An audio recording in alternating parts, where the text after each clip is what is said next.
Hey, I'm Keith and welcome to my home office. This is a two-part series where part one I'm going to focus on the floating desk and the floating window seat. Part two will focus on the floating cabinet above with sliding doors, integrated mail slots, as well as integrated LED lighting below and within the cabinet itself. Now the floating window seat has pull-out drawers for hanging file storage, and the floating desk also has plenty of drawers for storage of office supplies, knickknacks, cat toys, snacks, whatever you need. So let's get started with part one.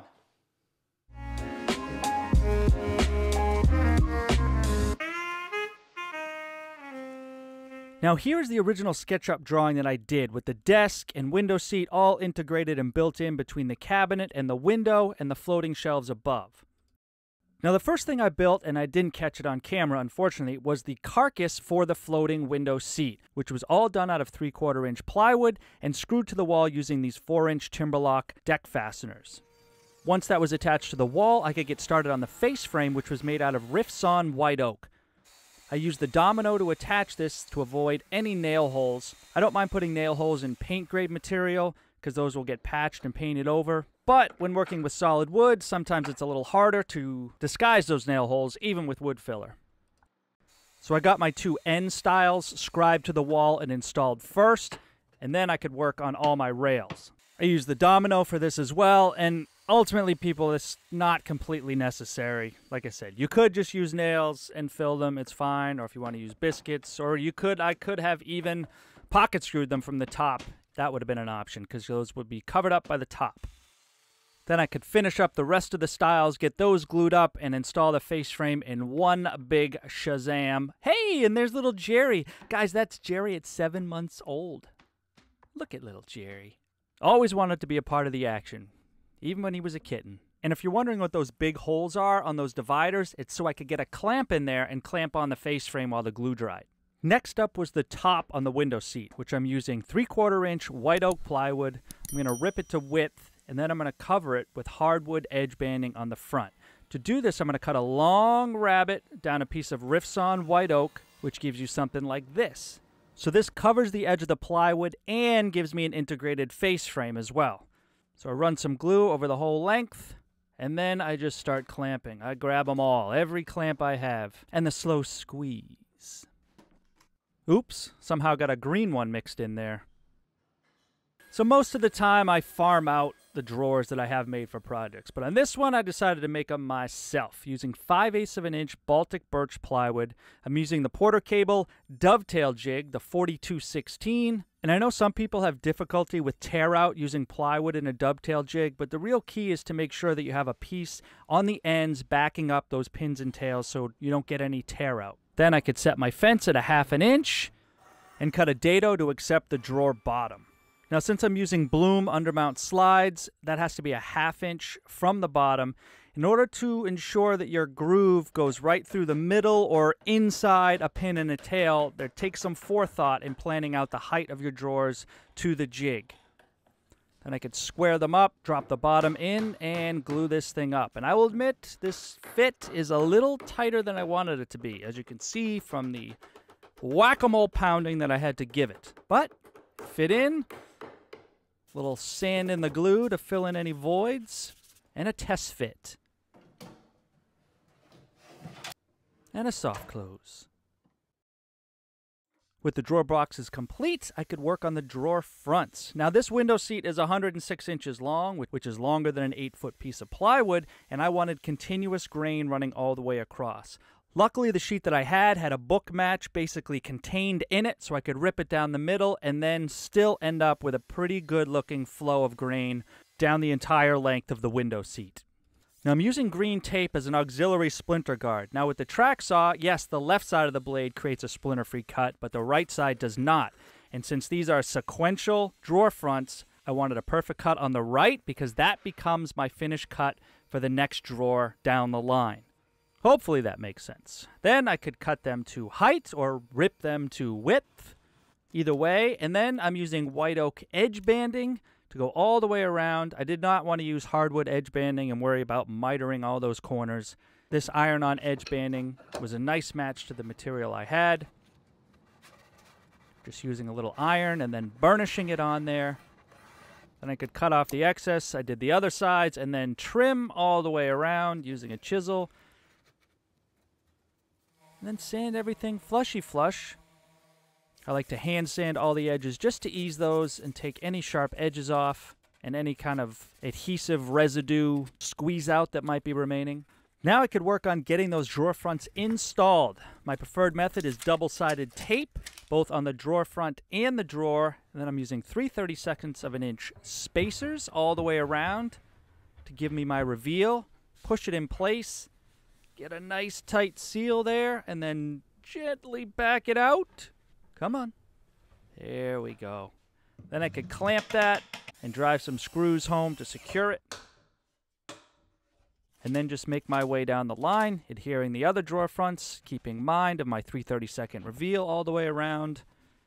Now, as I put in this last drawer front, you can see that space down the end of the window seat. Now, this was going to be dead space that I was just going to block off, but I did decide to put a door on that, which I'll show you in a little bit. I figured, what's the harm in a little extra storage? And a little soft close demo. And there's the 3/32 reveal all around. And right on cue, here's that little door I mentioned. I'm using the Craig concealed hinge jig to drill the holes for these hinges. These are the Bloom Insertas. No screws needed. But I did not have soft close hinges on hand, but I had these little mechanisms you can snap on, and they turn them into soft close. Neato. Now, as you can see the inside of this, you can see pocket screws, you can see a block. It's just kind of unkempt in there, but that's because it was all going to get blocked off. And I'm certainly not losing any sleep over it. All right, and on to the floating desk. And I'm going to pause this right here because I do not have any footage of me building this thing. But as you can see, it's 3/4 of an inch plywood, pocket holed and screwed together to just create basically a web frame with compartments for drawers, etc. And it is being set down on, you can see those black brackets sticking out of the wall. Those are made by the original granite bracket, and those are 14-inch. They are meant to support heavy stone countertops, so this little wooden desk should be no problem for them. Now, these brackets need to be secured right to the framing, so I had to take apart some drywall and then patch it back together. Now, ideally for this application, I probably should have used these ones, which attach to the side of the stud and then come out horizontally rather than the L style that I used, but I've seen no issues so far. And I did secure that whole web frame to the studs as well with those same timber locks that I showed you before. Now I could dry fit the top and scribe it to the wall. And as you can see, there are some drawers in place there. I built those myself as well. I have no footage of that either. I apologize for the oversight. But I did build them exactly as I did the tall ones for the window seat on my dovetail jig. Now I could grab this strategically placed white oak for the fascia around the front of the desk. Now, I want this grain to be continuous all the way around, so I used the same board. Then I just went basically section by section, fitting and cutting, fitting and cutting. Then I needed to make some of those fancy 45s as I went around the corner on the front. Check the fit on that miter, and then I could keep making my way around, making another miter, and then that last piece that'll cover the drawer and the little end nub. Get that into place. Now, with everything fitted all the way around in a solid piece, I could slice them up into individual pieces and get each one attached. Now, I'm using a 3/32 of an inch saw blade on my table saw, so that removes just the right amount of material to give me a nice 3/32 reveal between all pieces, and then basically make my way around, screwing everything into place to create that nice continuous grain all the way around. Now, to get my cut lines for the drawers, I just used some green tape and then scored a line down so I knew exactly where to cut. The X will be my blade side. Then using my table saw sled, I can get a perfect cut down that line with zero tear out. And then to glue up these miters, I mixed a batch of glue with just a little bit of sawdust, just in case I had any gaps on those corners, they would get filled in. And I think I failed to mention that all pieces got a nice coat of Rubio Monocoat Smoke 5% on them. And for these little filler pieces, I just secured them with some glue and CA glue. I'm not really worried about wood movement on these. Then I could attach the drawer fronts and the final piece, wipe away the glue squeeze out, and do a horrible job holding the camera steady as I make my way around the amber waves of white oak grain. And a soft close drawer. Gotta have it. Now, to get the exact size for the top, I traced a line all the way around and then subtracted 1/8 of an inch because of the hardwood edge banding that I'm going to apply. And then just carefully with the track saw, I went all the way around to my lines, plunging here, cutting there, praying over here, stopping there, and a perfect stop cut there. Then I could flip it over and finish the cuts on those inside corners. Taped it off just to give me a nice line to follow, and then I grabbed the handsaw and delicately, yet oh so delicately, made those final cuts and broke it off, revealing a nice crisp corner. Then I could rip the aforementioned 1/8 of an inch thick hardwood strips to hide that plywood edge, and then I just made my way around the top just like I did with the drawer fronts, etc., cutting each piece to fit, sizing it. Once I had everything where I liked it, I took the entire setup back out into the shop and glued the strips on using some tape as clamps and some bandy clamps as clamps and some real clamps as clamps and then some glue and clamps as clamps. Oh, and the Collins miter clamps as clamps. Sanded everything flush, and then I could put the top coat of Rubio Monocoat, smoke 5%, and since this was such a large area, I put a Scotch-Brite pad on the bottom of my orbital sander to work that coating in, and then I could wipe off all the excess by hand. I needed to install some wire grommets in the top of the desk, so using a 2-inch Forstner bit, I drilled down through the precious top that I had just finished, and I used a little bit of a chamfer bit just to ease that edge, make it a little bit easier for these rings to get into. That was a tight fit. This one, oh boy, look out. Come back. There we go. This one was even tighter. Really had to work that hammer around. I don't think I'll have to worry about that one popping out. Good golly. But it's in. And now we have some wire management.